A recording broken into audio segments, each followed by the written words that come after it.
What's happening, everybody? This is Chris, Comic Haul Roundtable Discussion, coming to you with my Future State Comic Haul to show you guys some of the covers to the Future State comic books that have come out, and maybe even some of the insights on how I feel about some of the comics so far. First up is Harley Quinn #1. I did not get the variant for this one because I was not that interested, but it was on my pull, and I didn't know if I was even going to like it. But it turns out that I do love the art, the interior art on the comic, and I do love the story that they decided to do for Harley Quinn. So I was pleasantly surprised on the Harley Quinn Future State comic book, and I'm so glad I kept it on my pull to get the second issue because it actually did turn out to be a sleeper hit to me and a really great comic book. Unfortunately, speaking of sleepers, we have Swamp Thing #1, Future State. The Swamp Thing comic book was kind of a really sleeper. It was really kind of slow, and it dragged. Of all the Future State comic books, I can easily say also that Swamp Thing is the only comic book that I am glad only got 2 issues. Next up is Future State Flash #1. I love this cover of the Flash just emaciated, looking like the Speed Force is just like eating him alive, and his body can't do it. And at the same time, I love this story of them trying to rescue Wally, showing that, a Flash can go bad. It's not always just bad guys getting super speed. Sometimes even a Flash can go bad. And in the case of the story, when they go bad, they need help. Batman, Future State, the next Batman #1 for Future State. This was a really great cover to me. Because, you normally don't see Batman messed up, at least not his face anyway, but also, it's a totally different Batman in this story. It's not Bruce, so it's actually really great to see that not everybody can live up to just because he's Batman doesn't mean he's invincible. It's Bruce Wayne who is the invincible Batman, apparently. This is a Wonder Woman 1984 variant cover to Wonder Woman #1 that I've been looking for. If you didn't know, a lot of the Wonder Woman 1984 covers that were gonna be coming out on certain comics all got pushed back when the movie got pushed back, which I found out after I'd ordered some covers and ended up not getting them. And so some of them went to the Future State comic books, so if you've been looking for some of those Wonder Woman 1984 comic books or comic covers and you couldn't get them, look for some of the Future State variant covers. Give it a look out at your local comic shops and you'll probably be able to find it. Future State, Superman of Metropolis #1. I love this cover because it's actually really simplistic, just that classic Superman in the sky view, but I also like the fact that John is taking that step to not have a cape as a Superman, which I think is just really, really interesting for him to do, because most people think of Superman, they instantly think of Superman with a cape. So for Superman not to have one is a really interesting twist to take. Next up, Robin Eternal #1, which was really good to me, and I'm really surprised because I did not see who the Robin is coming. So the Robin in this was a total surprise. It wasn't who I was expecting, and that made the comic even greater to me because I got that surprise of someone I didn't know was actually going to be in the comic book. Next up, Dark Detective #1. I loved this cover of that. It's kind of that hodgepodge Batman look. It's not all polished and perfect pockets, and the suit looks amazing and all that. It's a Batman who is literally pulling himself up by his bootstraps and putting himself together to go out and try to save Gotham. I love that idea of that kind of Batman. Kara Zor-El, Superwoman #1 from Future State. I like the story. I like this cover. One of the things I didn't like was that they decided to do the yellow shoes because, Superman, the super family suits always incorporate some type of yellow. I was not a fan of them deciding to put yellow shoes on her in order to give her the yellow that she usually has in her suit. Next up is Future State Wonder Woman, Superman Wonder Woman #1. With the new Superman and a new Superwoman. I find it interesting here is that they gave him the cape, and his suit actually looks a little different here than it does in his actual own comic book, which is one of those things that you might have missed, when you're reading the comic and everything. But when you when you're going back and forth and you're looking around and you're reading, you're just, you're perusing and stuff. When you're looking back at your covers, as you can see here, the belt is actually completely different. They're just slight, subtle differences on his suit, but if you read the comic, you'll see that they're also there. Also, they've given him those differences to his comic look. And I don't know if that's just because he's doing, that they're in a different comic, and so maybe that's why they decided to give him a different looking costume. Her costume looks exactly the same, regardless of whether or not she's in this comic book, her Wonder Woman comic book, or the Justice League comic book. Next up, Future State Teen Titans, which is actually just a really great story to read and really interesting to read, to try to find out how Beast Boy and Cyborg become one. There's so much that goes on with the Teen Titans that we don't always know about, we don't always hear about, because Teen Titans kind of get that backseat ride when it comes to being in comic books. So it was a really great read to go through and see them be the heroes that we always knew they could become before Future State happened. Next up is Green Lantern, which was a really great run. You might not recognize him, but that is John Stewart up there in the corner. I know he looks totally different from the last time we saw him in any kind of Green Lantern story before Future State happened. So it's really great to see him with a new look, and them giving him something to actually be more than just the standard Green Lantern look of just the green, black, and white suit that you normally see most Green Lanterns sporting. And next up we have, which is the cover I was really, really waiting on when they announced them, was this one here, because it's the comic book. If you're going to be getting a comic book with a bunch of heroes, you always want to make sure you get the one with all the heroes in it as much as you can. And so here we have the Justice League. Future State Justice League is just an amazingly good comic, because you get your bang for your buck in a sense. You're getting all these members of the Justice League in one comic book, and so you get all these heroes together, and that's kind of what you always look for sometimes. Plus, it involves a set of villains that haven't been seen since like the 97 run of the Justice League comic book, so it's also really good. Next up is Future State Shazam. This cover is very telling of how the story goes in Future State Shazam. If you have not read it, or if you're wondering about whether or not to give it a shot, I suggest that you do. It is definitely one of those comic books that has a really great story, and also one of the few Future State comic books that only has one story in it. It doesn't have like the 2-for-1 in the back of it or anything like some of them do. So when you read it, you're only reading just the Shazam story. Next up is Catwoman Future State #1. Really great cover. It's interesting, that we are 5 years ahead in Future State, and it's still Selena running around as Catwoman.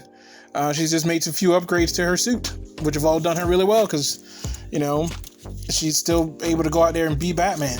Or not be Batman. I was thinking of Batman because the next issue is the next Batman #2, which is the cover everybody was looking for, which was the reveal of who was under the mask, since it's called the next Batman. This was just an amazing cover to finally see. Mind you, also not the first time Batman has been black, or that a black man has been Batman. In Stan Lee's Just Imagine, he made his Batman black. So, but this was just great because this keeps in the legacy, because this is the grandson of Lucius Fox. If I'm not mistaken, that's how it would tie it. Yeah, so it keeps it, in a sense, it keeps it in the Bat family, because the next person wearing the suit is, somebody who knows about the legacy. And speaking of legacy, we have the next issue in Future State Nightwing #1. You see Nightwing's made some minor adjustments to his costume, because things have just gotten a little bit tougher in Gotham, as far as being a hero, or a mask, as they call it, in Future State. So things have just gotten a little bit rougher, so he's made some little changes to be able to keep up. Here is the Peach Momoko Wonder Woman, Immortal Wonder Woman 1 issue, which is amazing, because they decided to do just a slight bit of white in Wonder Woman's hair to show her aging. And if you've seen the pictures, yes, that is Batman's utility belt you see her wearing. and a Green Lantern ring around her neck, which if you haven't picked up this comic, should give you some reason to want to read it then, just for those 2 little hints alone. Next up, Superman. A really great comic. Superman Worlds of War #1. It is a really great comic book. It's a little, I will go ahead and admit, it is a little pricey at $9 for the variant issue, but also it comes with the Superman. There are 4 stories in this one comic book, and the reason I said it is worth it is because those 4 stories, there's the one story that is Superman's, and then the other 3 stories that are in it also tie to Superman's story. So it makes it worthwhile. You're getting 4 stories, essentially in the end 4 comic books at $9, or if you buy like the regular version, it'd be like $7 or $8 for the comic. So that's one of the things to consider when you pick up this comic book, is that it's going to cost you $9 or $8, but it's actually going to be worth the cost of the comic because of how many stories you get inside of it. Next up, Dark Detective #2. Really great story. Again, I love the showing off of the pull up by the bootstraps and the kind of the homage to kind of that Christopher Nolan looking belt there. But you see, this is issue 2, so Batman's a little bit more streamlined. He's gotten himself up to par. He's gotten back onto his feet, so he knows a little bit more about what he's getting into. And as far as the story is concerned, you'll find that out also when you read it. And so it's not as ramshackle put together as he was in the first issue. Next up is Aquaman #1 with Aquaman's daughter. A really great story. Even if you're not an Aquaman fan, it's still a really great story to read because it is standalone, so you don't have to read it. You know, if you're not reading anything else that's in the Future State comic books, which again, to me is one of the things that make Future State really great, is that all the comics don't link together. You don't have to read all the Batman books and all the Superman books if you don't want to. You can read just the Batman books if you want and get the exact same experience, because some issues only have 2, some have 4, it just depends. Next up is the Superman vs. the Imperious Lex issue #1. Really great cover also, just that foreshadowing look, of that up shot of Superman showing him being just all kinds of impressive and saving the world.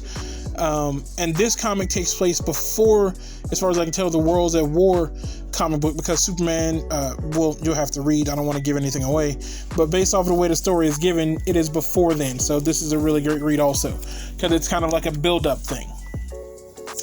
Next up, Legion of Superheroes #1. I was interested in this because because I just gotten back into reading Legion, thanks to Superboy John, Superman's son, joining the Legion. Otherwise, I probably wouldn't have picked this one up because I'm not a huge Legion fan. But in the end, the story actually turned out to be pretty decent, and we'll see where it goes and how well of a comic book Legion holds out to be. The Legion of Superheroes holds out to be, you know? Next up is Batman Superman #1. I'm always a fan of team-up books, just like I said with Justice League, and this one is also a prequel story to before everything that's in Future State happens, because this all happens a little bit before and builds up to where Future State is going, what it looks like to me. So it's a really great read to give you that kind of that prequel sense, but also because it's really great seeing Superman and Batman team up in a comic book. I don't care what anybody says. Next up is one of the biggest comic books I was waiting on. Is the Suicide Squad #1, and yes, that is a Batman you see, that is the Martian Manhunter, that is Flash, Wonder Woman, Superman, and Aquaman, all there as members of the Suicide Squad. I'm not giving anything away on this one. Just trust me, it is very much worth the read, and you will be blown away as you read it. And then we've got Swamp Thing issue 2. Like I said, it was a slow burn. It's one of those comics I'm really kind of glad it's over. Like, I was not impressed. I usually do like some of the Swamp Thing stuff that they do put out, but that was just not it for me. It was not there. Harlequin Future State #2. Very, very glad I picked it up again. Like I said, loved this cover. I may actually go back and get the alternate cover if I can find it for the first issue, just to have it, because these are I love the artwork and everything. It's just actually a really good looking comic. When you get down to brass tacks and you're reading, it's a really great comic. Flash, Future State number 2. Let's just be real. This in itself is just telling, because here we have the Flash with Captain Cold's gun. It looks like Captain Boomerang's boomerangs. There's the Weather Wizard's lightning rod. There's the Pied Piper's Piccolo.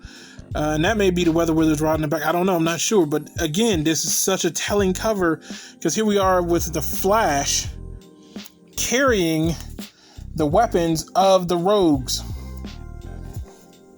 So, next up, Wonder Woman number 2. And here we go. Very simple but elegant cover for our new Wonder Woman, coming from the Amazon instead of from the Isle of Themyscira. Just a very simple, very beautiful, very elegant cover that even if you don't like the comic, even if you don't want to read the comic, you can't deny that this is just a really great looking cover for that comic book. And speaking of great looking covers, once again, this Batman, next Batman number 3 is another great looking cover. That simplistic all body look of that intimidating Batman that we all know and have come to love when it comes to our comic books there. We get that in this cover. He's just standing there just intimidating, waiting for you to try to make a move to run for your life from the crime that you've just committed just so Batman can beat you down. And finally, in my Future State pulls and covers is Superman of Metropolis number 2. Let me get a good look for this for you guys. You see there is John, and then you see all these other Supermen standing around him. There is the New 52 Superman. There is the 1940s, 50s Superman. They can't get a good look at his S symbol, so can't tell which Superman it is. But all these Supermen are looking down on John, who has made a huge mistake in his actions as being Superman and in the name that he carries. And this cover is just so telling about the story that's going on inside of this comic that it was just too good to pass up. There was no way that I was going to pass up getting this variant cover when I saw what it looked like. So that is it as far as my Future State pulls and covers and opinions on the comics. I hope you guys have enjoyed the video. As always, like, share, and subscribe. Let your friends know. Tell everybody and your mama that they should come listen to the Comic Book Hall and Roundtable, coming to you live just about every Saturday night. Till next time.